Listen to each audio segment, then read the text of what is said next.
So this presentation is primarily for small business owners. However,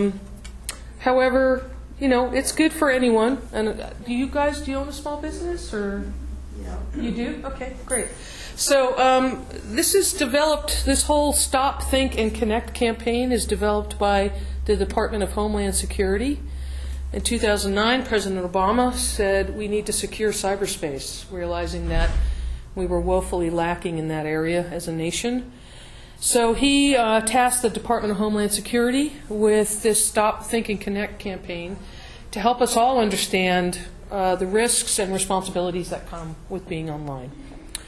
So what we're trying to do tonight is just have you become more aware of how to practice cyber hygiene, how to be safe while you're online, how to be safe within your business, how to protect yourself and your business and your customers ultimately from any kind of cyber attack. So you want to grow your business, right?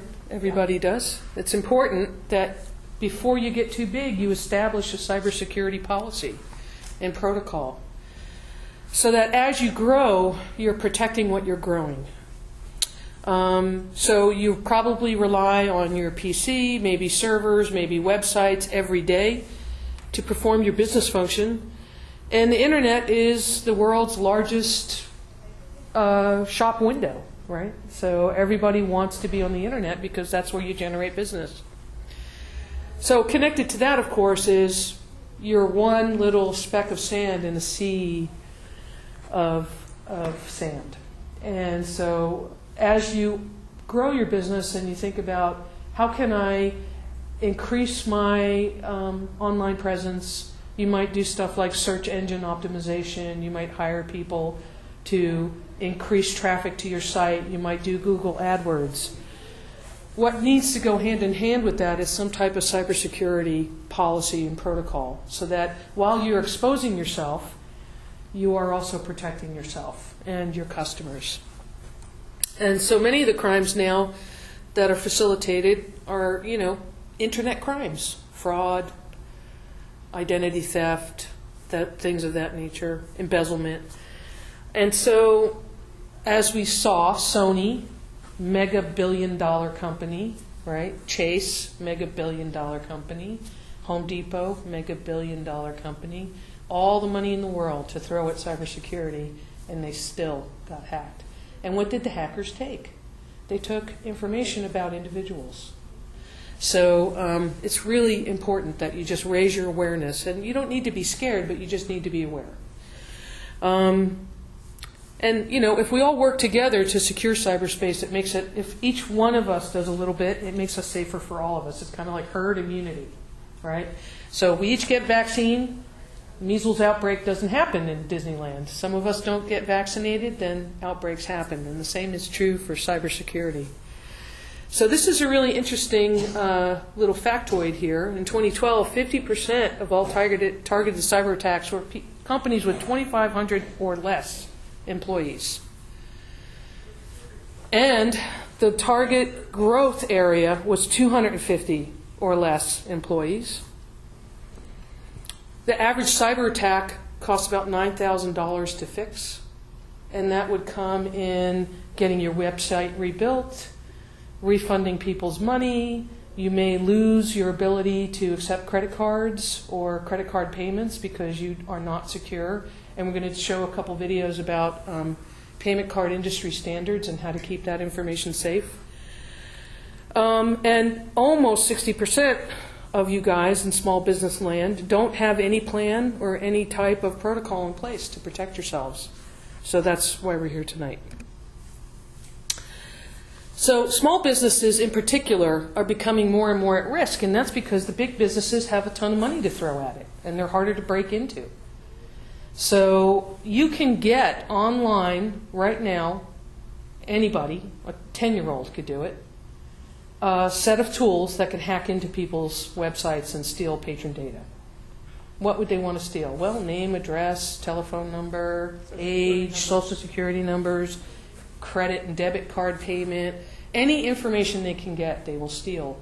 And because the bigger guys are so locked down, now smaller businesses are becoming more and more of a target That in conjunction with the set of tools that's just readily available. For $100, you can buy a set of tools that can hack a wealth of websites. So not only is it hardening on the big guys, but now just average people can hack now with these tools that are being sold on the black internet. They call it the dark internet.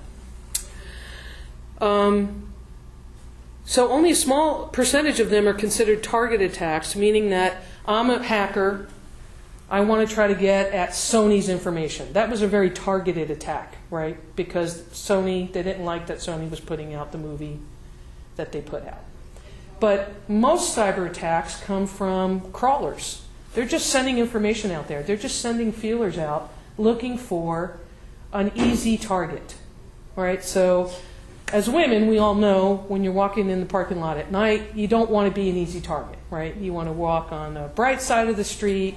You want to walk with your mace or your keys. You want to know where you are. You want to be in 2s or 3s. The same thing happens on the internet. They're looking for an easy target. They're looking for somebody who has no clue about how to protect themselves. So that's why we want to give you the tools today to do that. They target anything. They target your home computer, they target your small business computer, they target industry computers like the Realtors Association. They'll target whatever is weak. So if we each take more responsibility, it hardens everything. It makes it harder for them to get into everything. So how many people are kind of using the internet right now? Are you guys using the internet to conduct business or, you know, promote your business? And you probably don't have a lot of money devoted to what you need, right, for technology. You have your PC, maybe you've hosted your website, maybe you've hosted your website with the cheapest website host you could find. Doesn't necessarily mean that you're protected and that that company is taking the steps necessary to protect your data and your business and your reputation. Because the bottom line is, if you get hacked into and people are affected by that or their information is stolen, you've lost your business. Your good name is everything you have in business. So you want to make sure you protect that. So there's some stuff in here about Verizon Communications. They have a forensic analyst unit. 63% in 2009 of companies that were targeted were 100 employees or fewer. So as you can see, the number gets less and less and less. So as targets get hardened, they go for the smaller and smaller business owner because they understand that you don't have the cash and the capital to throw at this problem. But there are things you can do to help yourself that don't cost a lot of money. And one of those is coming to workshops like this and just raising your awareness. So small businesses continue to be the most victimized organization by cyber criminals. 32% of all reported small business data breaches involved organizations with 250 employees or less. The most common tactic, that's an important one, the last bullet to the end, second last to the end. The most common tactic used is ransomware, where they lock your computers and demand a ransom fee. So I'm glad you're all looking at me quizzically because it means you haven't been a victim of that yet. So if you protect your workplace, you create a cyber secure workforce. So those people who are working for you, who are involved in your business, all need to become cyber aware. And it needs to trickle down from you to the people you work with in order for it to be effective. So what you want to do is assess the risk and the identity and identify weaknesses. Is your sensitive information linked to the internet? Is your QuickBooks online? Is your banking, you doing banking online? How are you weak? How are you exposed? So anything that you do that connects you to the internet that's involved with your business or your business information or the data that your business needs is going to fall under the purview of needing to be looked at for cybersecurity. And then you want to create a contingency plan so that if you do get hacked into or somebody does break your website or steal your information, you already have a plan in place to say, okay, this is what we're going to do. And a lot of hosting companies will help you with this if they're kind of the bigger hosting companies. And also this handout that I gave you, the FCC Planning Guide, will help you develop a contingency plan if you go through those steps, and we'll talk a little more about that in a bit. Educate any employees who are working for you to make sure that they understand the importance of cybersecurity to not only to your business but to their jobs, right? You go under, they lose a job.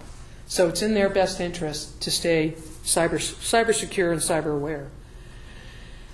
And this one gets people all the time, which is backing up critical information. You know, you've got your Quicken data or your QuickBooks database with all your information on your PC at work, in your business, and your PC crashes.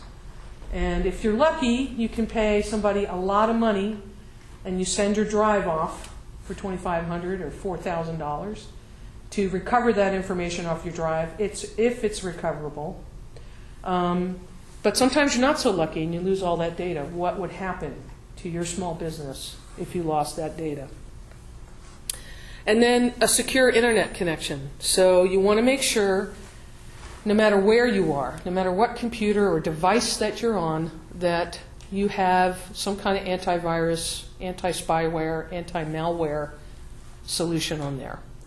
So they just did Trend Micro, who's a major anti-spyware, anti-malware company across the globe, just sent out their predictions for 2015, and they're predicting that more and more phones will be getting hacked.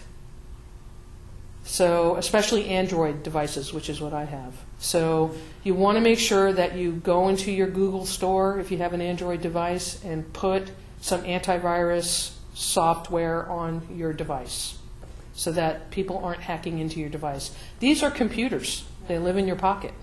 And they're just as powerful, sometimes even more powerful, than the one that lives on your desk at work. So we need to make sure that we're protecting those as well.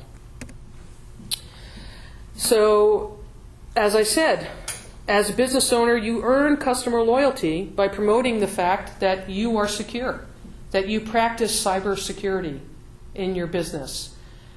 As a consumer, you probably realize that when you see that people are actually actively being cyber aware and practicing cyber hygiene. Maybe they have the seal of approval from TWAT, which is you have credit card security, you have PCI data security. It makes me much more relaxed when I go to a website and I see that as a consumer, that these people are taking security seriously.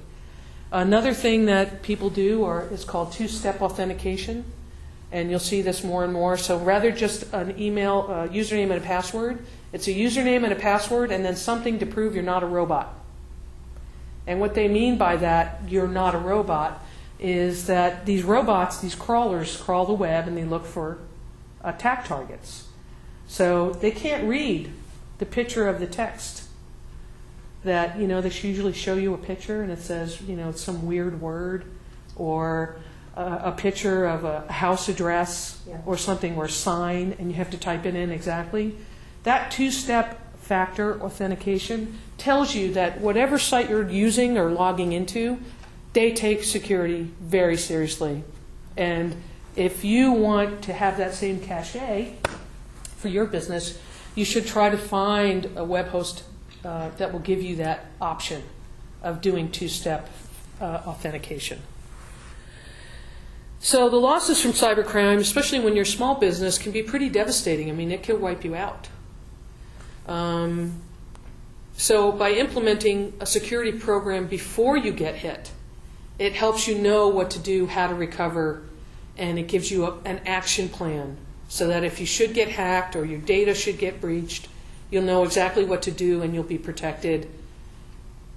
You know, having a plan is way better than just kind of knee-jerk reacting to any kind of cyber attack. So one thing I want to say about that, they talked about passwords, and I know that's a pain for most people. I know it is for me. what I do, this is how I do it, and each person is different, but what I do is I have a small book that has all of my passwords in it, and that is locked away in a fireproof safe in my house. And so if I change a password, I have to unlock it, go in there, change it on my book. But that way, I do have a record of what I keep, but it's a secure record. It's as secure as I can make it. More and more, there's new tools out there that will hold the passwords for you. It's a software, so you can subscribe $10 a year or $20 a year, and you enter all your passwords in there, and it keeps them for you. Now, I think that's probably okay, but then again, if they get the first one, they've got all of them because they're all in the same spot. So it's easier, in my mind, to keep physical security of my house and keep things in a locked, fireproof safe than it is to worry about if the company I just paid $10 a year for to keep all of my passwords has security that's strong enough to do that. So those are pretty new services, so for me, the jury's still out on whether or not I would sign up for that. I just got an offer to do one yesterday, and I didn't do it because I just don't feel like that's been a proven technology yet. So I'm still going old school. But it is very important to have different passwords, especially for anything that's related to your finances or your Social Security number or your personal information. Now, the other thing that I do is I also have credit monitoring and identity monitoring on my Social Security number, my name, my child's Social Security number, my partner's Social Security number. And I think that's really, really important. And you can actually put flags with any of the three credit reporting bureaus like Experian or TransUnion. You can go on any one of those, log in, create an account with them, log in, and you can put flags on your credit report so that no one can actually open credit without someone contacting you. So that's one thing to do. And then these credit reporting agencies also, I have one where I get texts if someone tries to open credit under any of those three Social Security numbers in my family, and I literally have to call in and voice confirm that we are in fact trying to open a credit card or take out a car loan or something of that nature. Are these credit reporting agencies ones you have to pay?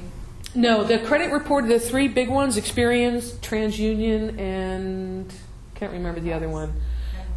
Yeah, they all, you can set flags on there to alert you if someone tries to open credit in your account, and that is free.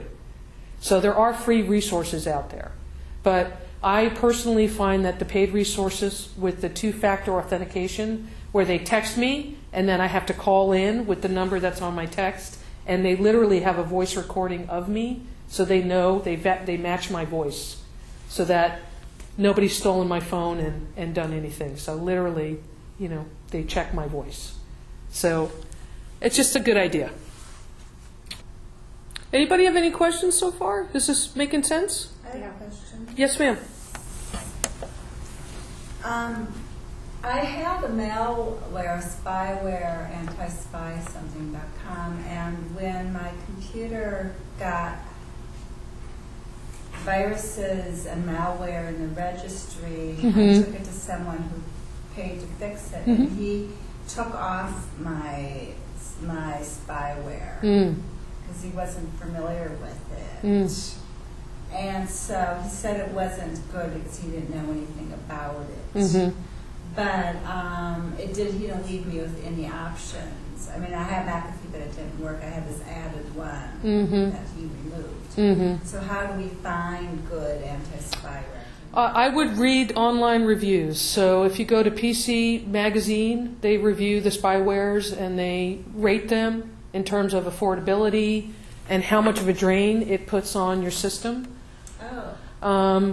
Because there are spywares and antivirus solutions that are really good, but if your machine's a little older or a little outdated, it really bogs it down and it weighs it down. So that's a consideration when you're picking out a good solution. So PC Magazine. Yeah, if you just Google. .com Just Google PC Magazine, and you'll see. And then once you get there, just do antivirus reviews. And what they do is they just rate them side by side, so you can see. And how they do that is they test them in labs. They test them on all kinds of computers. And then the other thing that's really important too is a lot of people. We talked about putting, if you have an Android phone, putting anti-spyware on or antivirus on your phone, Android phone. If you have a Mac, it is recommended now that you actually install antivirus and anti-spyware onto your Macintosh. And McAfee is both or just antivirus?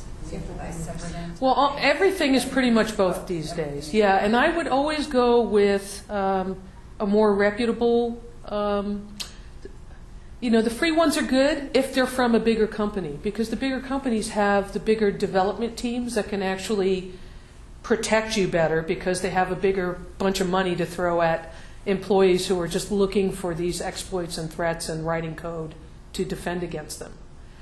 Yes? I have AVG antivirus and I've been very happy with it. Yes. But my computer tech guy says the free ones are worthless. And I've been very pleased. In several years I've only gotten one virus. And AVG walked me through how to get rid of it. Yes. I would say there's a little truth to that. And I think each tech person that you talk to will have a different opinion. So I'm just going to offer my opinion. My opinion is the free ones are fine, but you get more when you pay for it. You definitely get better protection when you pay for it. It's a deeper scan. The heuristics, which are the algorithms that they use to protect your computer against threats, are better because you're paying for those heuristics, those advanced heuristics. And they have more features, and they protect against more things. So AVG is a great solution.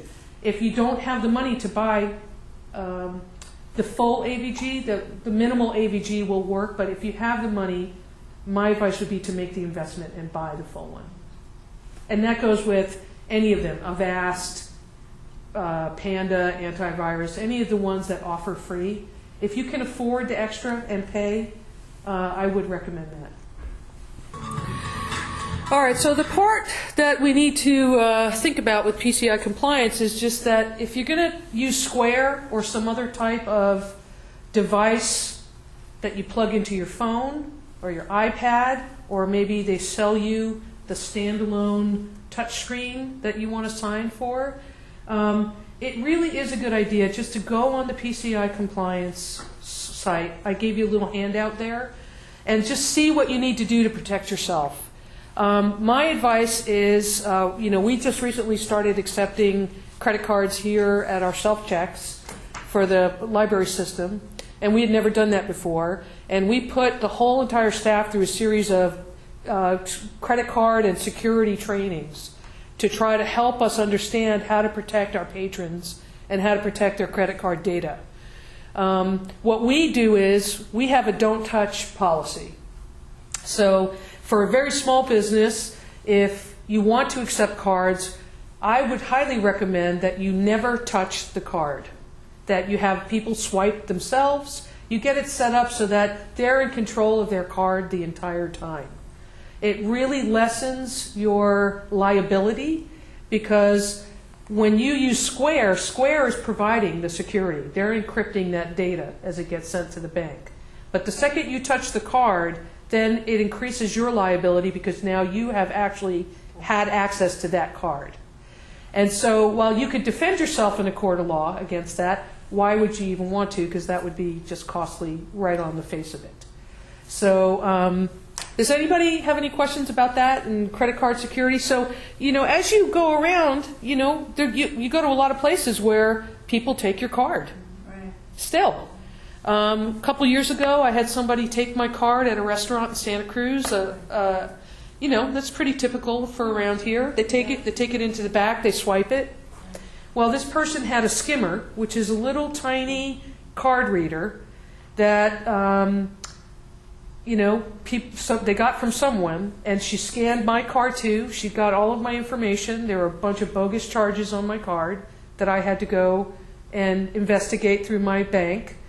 And basically what they do is they get these skimmers from crime rings, and the guy says, here's the skimmer to the waitress.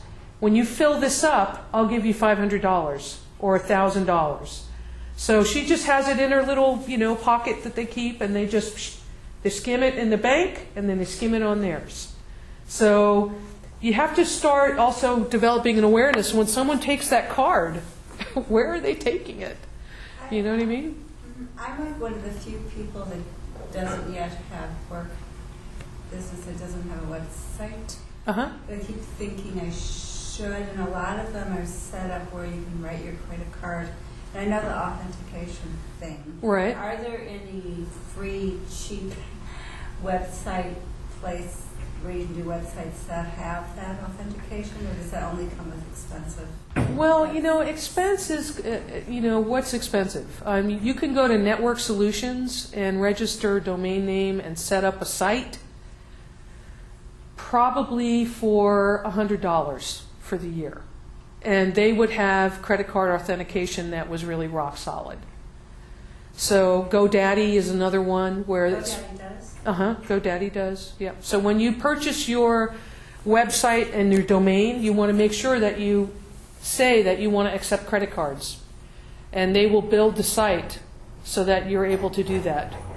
So, but then, when you accept credit cards, you also have to pay credit card processing fees.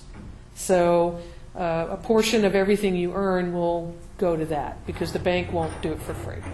So, okay, so what I wanted to talk about real quick is you all have this FCC Planner for privacy and data security. And so it gives you 6 quick steps to make sure that your data is protected. And we already talked about calling your providers and making sure that they have some kind of security in place. And write down what they tell you and Google search it and just be an advocate for yourself. Find out what you're paying for and make sure that what you're paying for is going to protect you. So we have this. Where is this? It's called the FCC Planner. It says FCC right on the front. It's the big thick one. Yep. So the first thing you do is you conduct a survey. What kind of data are you storing? You're storing contacts. Yeah, because that's the thing that, they have all this stuff on, people are always selling me leads on Google or from wherever. Right. And this is probably the most common phone call I get on any given day is somebody, they'll sell me leads for, X number of dollars or right. $100 or whatever. Uh-huh. And I keep thinking, they're scanning that off of somebody's stuff. So the leads you're getting might be... on Facebook, there's this whole thing about how you can figure out who's about ready to move, and I keep thinking, this is nuts. Yes. There's the old saying, if it seems too good to be true, it probably is. Yeah. Well, magnify that tenfold on the web. So if it seems too good to be true, if that little part of you right in there says, that doesn't sound right, honor that little voice, just like your mom taught you probably. Honor that little voice, do your research. So these people that are trying to sell you leads, research that company. Do a Google search on them. Where does company XYZ really get their leads from? Go on to Consumer Reports. Go to websites that you trust that can give you the information you need to figure out if this is a legit. I'm sure you don't want to buy leads from people who've been ripped off. It's also the sense is that it's people making choices about who's going to represent them on a very large purchase. Right. Not based on their competency, but on how much they're spending to get their name, address, and phone number. Right. And at some point, I've been around for a long time, and it sort of offends me that we aren't doing things that are really great for consumers. Right. Right. And that's a conversation you need to start within your industry, within your realtors association. We talk about it a lot. There's, those of us that take the time to ponder these things. things. Other people just go out and sell houses and they're fine. The brokers like it. Anyway, you want to see what kind of data you have at risk of losing. Is it your data? Is it your patron data? Is it both? How is it handled? How do you handle the data? So if someone, goes to your website and they fill out an informational form, how's that data handled by your website provider? Where does it go? When you say website provider, you mean like GoDaddy? Yeah, or Network Solutions. If they fill out a form, a card or something, and you have a front office person, how's that front office person handling that person's data, that person's personal information? And then access. Who has access to that information? Do they need it? Why do they have it? How do they access it? These are all things you need to think about and just bring in awareness, because once you lay it all out, it makes it much easier to figure out where your weak parts are. The second thing to do is to find the best place to store your data. Are you storing it in the cloud? Yeah. Who are you storing it with? Is that the best place in the cloud to store your data? Are you backing it up onto an external hard drive? Where is that external hard drive? Where does it live? Who has access to it? If the building burns down, is that hard drive going to go with it? Are you going to lose everything? And then thirdly, you need to develop a privacy policy. So just a real short thing that says we protect the privacy. You can Google that, look it up. Business privacy policy. Be specific based on the types of data you share. Because then you can go to your customers or your consumers and say, look, we have a privacy policy in place here. This is our privacy policy. We will not share your data. We protect it. People oftentimes will put that on their website. At the bottom of the footer, there's a privacy policy at the bottom of every website footer. You probably should add that. And then you want to look at if you have data that's collected from the web. Are people filling in forms and sending forms to you? For hosted sites, how are they protecting? How is the host, the people you pay to host your website, protecting that data? Are there access control lists? Can someone hack into your website because you have a weak password? Transactions are things you need to be protecting. Payments, sign-ups, or inquiry forms or requests for information. Those all are pieces of information that don't belong to you. That's someone else's personal information that is your duty to protect. So you want to call your website hosting company and say, hey, I just, on my WordPress site, put up a request for information form. How is that protected? When it gets sent to me, where does that live? Where does it go? Just ask questions. They will explain it to you. And then number 5, you want to create layers of security. So you want to classify your data. This is really important. Okay, these are credit card numbers. We cannot mess around with this. This is someone's credit report. We cannot mess around with this. Access controls. Who physically has access to it? Who digitally has access to this information? Both inside of your company and outside of your company. Passwords and encryption. Is my password strong enough to my website? I'm the admin of my website. I built it myself. I have a password. I can go in and I can see what requests have come in. I can see my appointments. I can see my contacts. Or someone else has built it for me. They have all my information.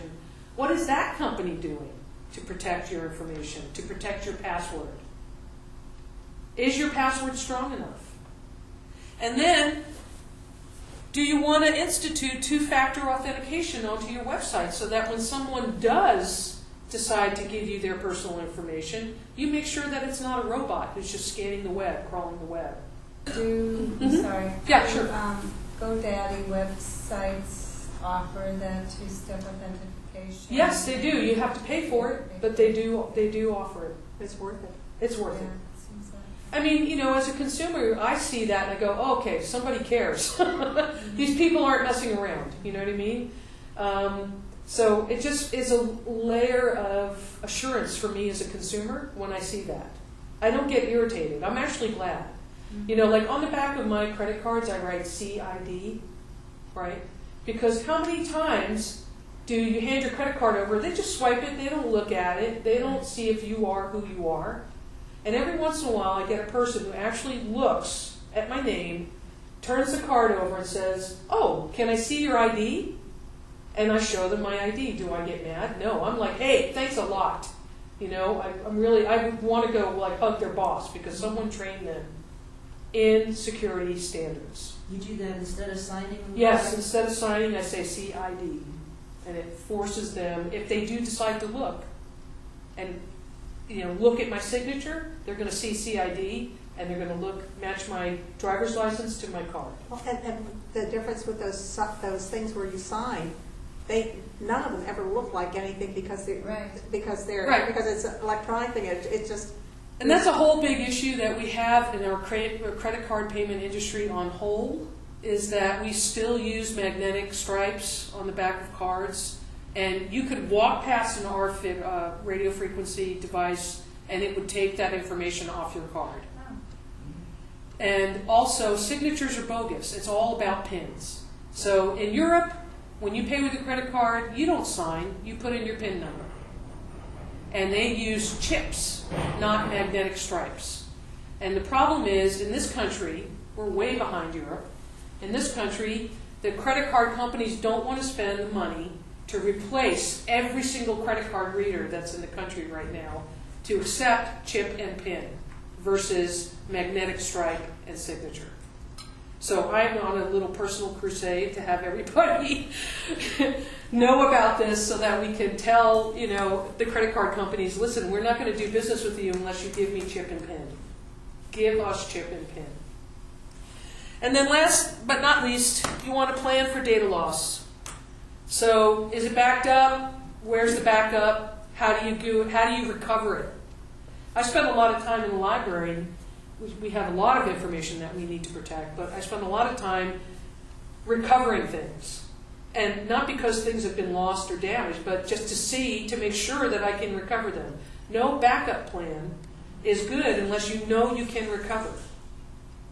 So I spend a lot of time breaking something and then recovering it to make sure that we can get that data back and that our recovery methods actually work.